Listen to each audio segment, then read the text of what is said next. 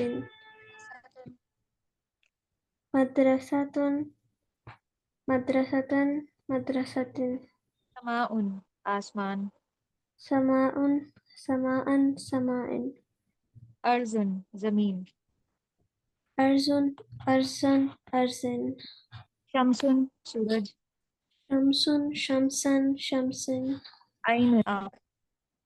عين، عينا، عين۔ تو یہ آپ کو کنسیپٹ سمجھ آیا؟ اعراب کسے کہا جاتا ہے؟ عربی بنانے کو اس کو کہتے ہیں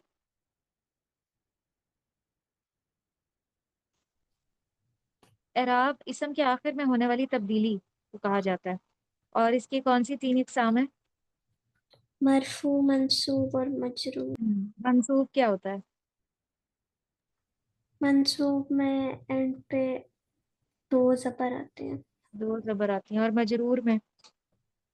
دو زیر، اور مرفوع میں؟ دو پیش۔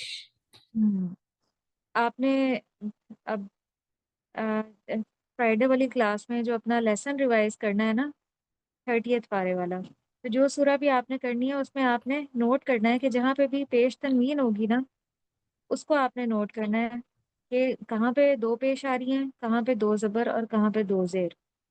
آپ نے ان مثالوں کو اپنے پاس اپنے ذہن میں رکھنا ہے، تو جب آپ سورہ سنائیں گی اس کے بعد میں آپ سے پوچھوں گی کہ آپ نے کون کون سی اسماء یعنی کون کون سے اسم کا جائزہ لیا جو مرفوع تھے، منصوب تھے یا مجرور تھے۔